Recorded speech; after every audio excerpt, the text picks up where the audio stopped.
Nuggets led by 18 at the break.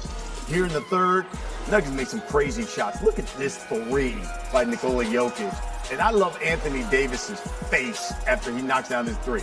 He looked at him like, come on, bro. Come on now. Really? We get right to the fourth. Nuggets up 11. Jamal Murray's turn. Look at this one. LeBron gives him the thumbs up. Now Murray's like, yo, you gotta give me two on that one. Murray, he had over 30 shots, 60% from the field. But LeBron, Austin Reeves, count it. Reeves had 23 at this point. Under 3 minutes to go in the fourth. Lakers down 4. LeBron driving. Can't get the shot to go. Ball's tipped around. There's a scrum. And it's the Nuggets who come up with it. Outlets it. Murray, alley-oop, Aaron Gordon. Nuggets up 6. Russ is like, let them cook. And then Lakers down 3. LeBron for 3. The tie. It's no good. Nuggets hold on. They win this one 132-126. Jokic 34, 21, and 14 assists. They take game 1. By the way, Lakers did come up short there, but our friend Kendrick Perkins says LA should have no worries. In fact, Big Perk tweeted this. He said, Lakers should feel extremely confident going into game 2 on Thursday. Carry the hell on. A little bit more of a Southern draw. Yeah, a little bit. I've been working on that. Back with JJ Allen Hall. Hey, we got RC with us. So RC, listen here. Are you with Big Perk? Big Perk that the Lakers should feel extremely confident after that loss? Well, you know what? I don't think you ever want to feel confident after a loss. But when you look at the way this game started, the way that we watched Denver run up and down the court, finish at the rim, Bruce Brown being effective early, Nikola Jokic being every bit of the MVP. We saw him be 2 years in a row prior to Joel Embiid winning it. I thought this was going to be a blowout. When you look at this game at halftime, I'm thinking you're going to go sit LeBron, you'll sit AD, and you'll allow those guys to come back and fight for game 2.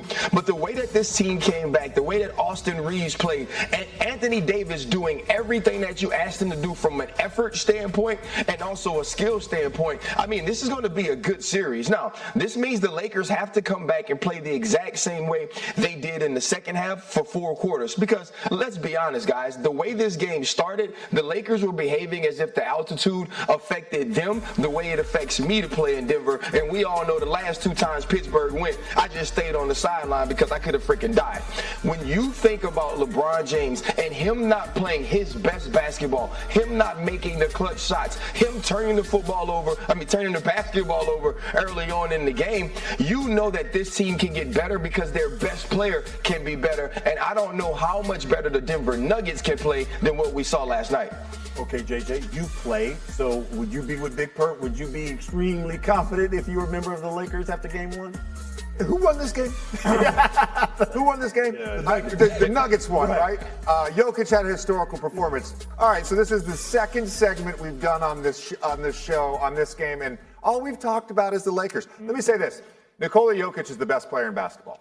Right now, Nikola Jokic is the best player in basketball. And for all this talk about a lack of postseason success, 27 a game, 12 rebounds, 7 assists, 53% from the field, 41%. That's in 60 playoff games that he's done this, all right? The guy is the best player in the world. And yes, the Lakers made adjustments. And yes, they came back. If you're telling me you think that Hachimura for the next 6 games guarding Nikola Jokic is the answer, I have news for you. He's got a supercomputer in his brain, just like LeBron James does. He's going to figure this out. So yeah, you can take things from game 1, but the Nuggets are in the driver's seat. And part of the lack of postseason success or whatever, look, he's got the best supporting cast. They've got the best and most complete roster that they've had with Nikola Jokic and Mike Malone in the 8 years together. The Nuggets are the best team in basketball. Mm-hmm. So I don't know. You've got to be confident as an athlete. The Nuggets are the best team in basketball. So what you're telling me then, it's a must-win for the Lakers. We're gonna do is that what you're telling me, JJ? If I could interject, I can't ever do shows with JJ anymore, just so everybody knows. Because every time he says something, I'm like, yeah, that's what I was going to say. So I got nothing to add here, really. Like, I honestly don't know what to say. I'll just say what he said and say it maybe louder. I don't know, but I'll bring the New York part of it in. But all you got to say is extremely confident. Big perk. 55% shooting, 47% from three, and you gave up 132 points in regulation. What extreme confidence is that in a Laker team that depends on what? Defense. They shredded you in this game. What extreme confidence could you have coming out of a game where all that happened and their head coach, Michael Malone, was miserable with a win like that because of how bad they played defensively? No extreme confidence. Go ahead, Ryan. Go ahead, Ryan. Guys, this is the problem. JJ and Allen, they want to come on, get up, and they want to get on TV, and they want to make sense. That's why y'all brought me on for 8:30. They say, let's bring in the football guy who understands hope. Bring in the football guy who understands continuing to make people watch a game that's going to be brought to them on ESPN. If you listen to Allen and you listen to JJ, there ain't no reason to watch no more games. So now we not going to get no ratings. When you have LeBron James, right? No, we're not saying this series is over. The Lakers can still win this series. The Lakers can. What I saw, by the way, what I saw going into this series from LeBron James, from Anthony Davis, in all the pressers leading up to this, Ryan, was an extreme level of respect for the Denver Nuggets and for Nikola Jokic. They know what they're in for in this series. They know what they're in for. You got to have confidence as an athlete. I don't know after a game one loss that you have extreme confidence. And I would also say this. We keep talking about the Nuggets offense. The Lakers played great offense too. They made some big time shots. That was the requirement to get back in the basketball game. So yeah, you made some good in-game adjustments. You still got to shoot the living out of the ball to be in the game against this Denver Nuggets offense. Yeah, and one other thing to add also, again, when we talk about extreme confidence, the Lakers came out of that game, lost, and felt good about it. They felt confident. You heard some of the things that LeBron was saying, how they finished it, right? The Nuggets came out of that game, won, and weren't happy with their performance. That's all you need to know, really, about the mood coming out of game one. If that's the case, RC, if you're a Laker guy, do you look at it and be like, man, we wasted a good game out of AD? I mean, this guy had 40. LeBron had over 20. He had a double-double. Boy, we wasted two great performances out of our stars.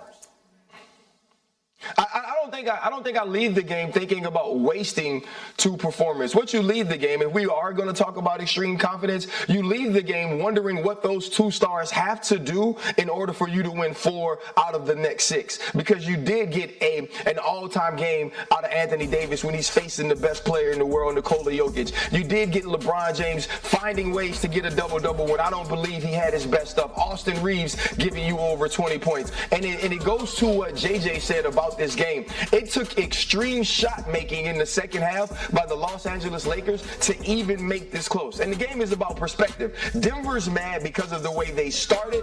The LA Lakers are mad because of the way that they finished and didn't win. And so when you look at this game and when you look at game 2, you expect both teams to make adjustments, but it's going to be about what the stars do. And if you're the Lakers, you feel like your stars have to play at this level or more in order for you to win. And I think that's the difficult thing for Darvin Ham and his team. All right. Of course, we'll talk a little bit more about this game as well. And, of course, game 2 is coming up in just a day, and we're going to have it right here on the network. Western Conference Finals, Lakers, Nuggets, tomorrow night, 8:30 Eastern, ESPN.